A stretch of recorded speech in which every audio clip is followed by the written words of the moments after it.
The standing broad jump is a test used to measure lower body explosive power. It requires a person to jump forward from a standing position using both legs. This test is commonly used in sports such as football, basketball, volleyball, and athletics because explosive power is important for sprinting, jumping, and changing direction quickly.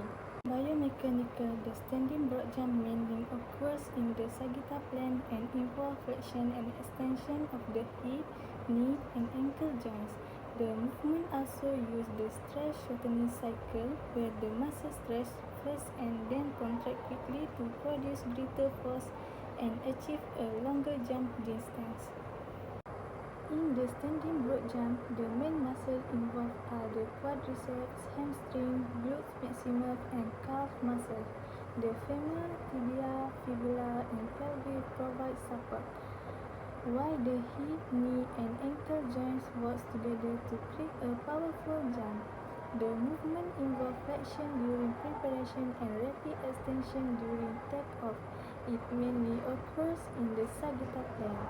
The ankle acts as a second-class lever to produce force, while the hip and knee act as third-class lever to create faster movement.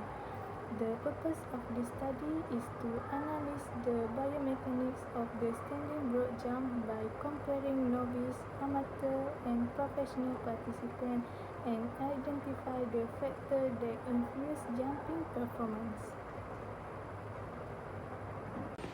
Next, I will explain the article that I review. The article is Relationship of Kinematic Variable with Standing Broad Jump Performance by Pandey 2040.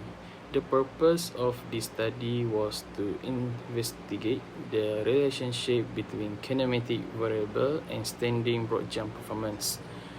The study also compared performance among beginner, intermediate, and advanced athletes. The results showed that most kinematic variables did not have a significant effect on jump performance. However, the right elbow angle was significantly related to performance in intermediate athletes. Advanced athletes achieved the best jump performance. The study also concluded the skill level and training experience are important factors for success in the standing broad jump.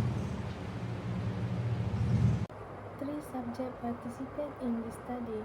First is Al-Anaki Fanani bin Abdul Talib as a novice. Second, Muhammad Hazrul Aikal bin Muhammad Safian as a amateur and Muhammad Adi Hilmi bin Amran as a professional. They performed the standing broad jump and their movements were recorded and analyzed for comparison. For motion analysis, we use high-speed video recording and Kinovia software. The equipment used was the iPhone 30 Pro Max and iPhone 40 Pro Max. This device can record slow motion video at 240 frames per second. The videos we analyze using Kinovia software. This software allows frame-by-frame analysis, joint angle measurement, and kinematic analysis. This method helps us evaluate movement technique during the standing broad jump accurately. Now, I will explain the data collections and results of our biomechanical analysis of the standing broad jump. This table compares Model A, Model B, Model C during the 4 phases of the jump, which is preparations, takeoff, flight phase, and landing. In the preparation phase, all models show a flat hip, forward jump lean, and backward arm swing. The main difference is the knee angle, where Model C had the greatest knee extensions. During the takeoff phase, all models perform hip extensions, ankle plantar flexions, and forward arm swings. Model C had the greatest knee extension, which may help produce more force for a longer jump. In the flight phase, all models maintain similar body position with the hip flex and the legs and arm forward to improve balance. Finally, during the landing phase, all models landed with a forward shrunk and arms to maintain stability and absorb impact safely. Overall, all three models use a similar movement pattern, but the different engine angle, especially at the knee, may affect jump performance. Next, I will explain the angular graph analysis. These slides compares the angular movement of the novice, amateur and professional participants throughout the movement. Starting with the novice, the graph shows several sharp peaks and drops. This indicates that the joint angle change rapidly and inconsistently during the movement.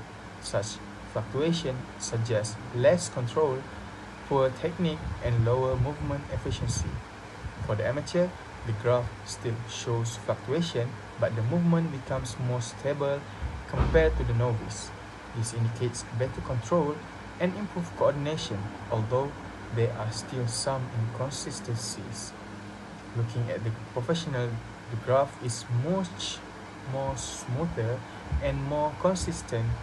The angle change gradually and reach a stable position. This reflects excellent technique, better joint control, and efficient movement execution. Overall, the angular graph demonstrates that the movement quality improved as skill level increased. Professional athletes produce smoother and more controlled joint movement than amateur and novice participants. Next, I will explain the angular graph analysis. These slides compares the angular movement of the novice, amateur and professional participants throughout the movement. Starting with the novice, the graph shows several sharp peaks and drops. This indicates that the joint angle change rapidly and inconsistently during the movement. Such fluctuation suggests less control, poor technique, and lower movement efficiency.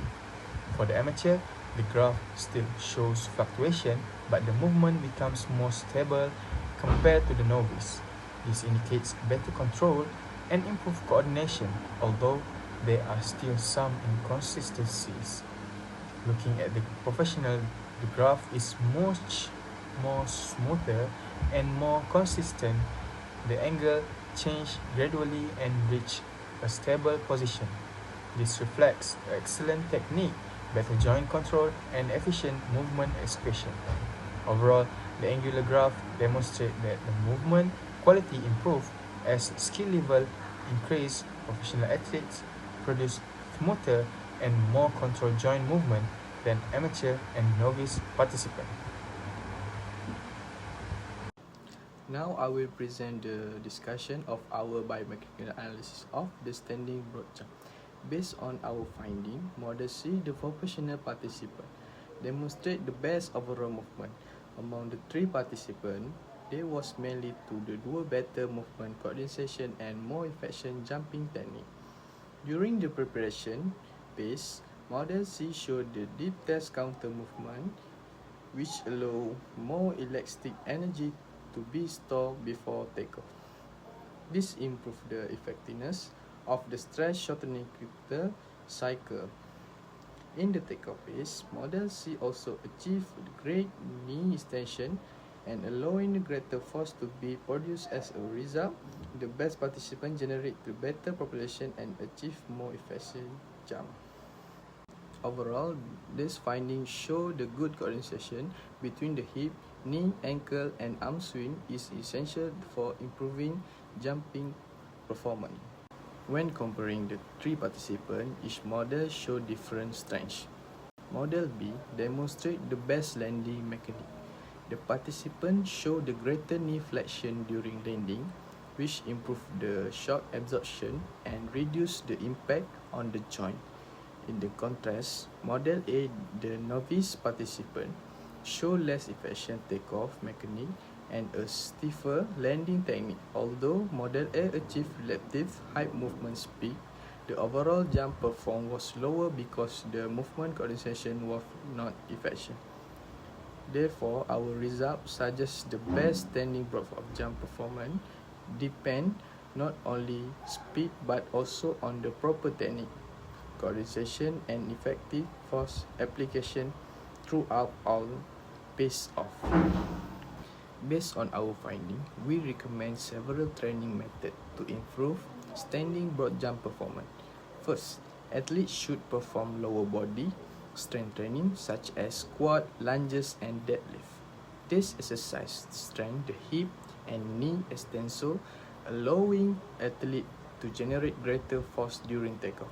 Second, plyometric training should be include exercise such as box jump, jump squat, and deep jump to improve explosive power and help athletes use the stress shortening cycle more effectively. Together, this training method can increase takeoff velocity and improve overall jump performance. Finally, athletes should also focus on improving flexibility, movement technique, and landing mechanics. Flexibility exercise for the hip, knee, and ankle increase the range of motion, allow deeper counter movement during the preparation phase. In addition, practicing proper arm swing coordination help generate more momentum during takeoff. Lastly, learning the correct landing technique with the greater hip and knee flexion help absorb impact more effectively and improve balance and reduce the risk of injury. In the conclusion, combining the strength training, plyometric exercise, flexibility training, and the proper technique will be improved biomechanical efficiency and lead to the better standing broad jump performance. In conclusion, the standing broad jump requires good coordination of the hip, knee, and ankle joint. Based on our analysis, model C show the best overall performance because of better counter movement, greater knee extension during takeoff, and more efficient movement coordination. Model B demonstrate the best landing technique with better shock option. Model A need improvement in movement control and landing machines. Overall, understanding biomechanics can help athletes improve jump performance, increase movement efficiency, and reduce injury scale. Thank you for your attention.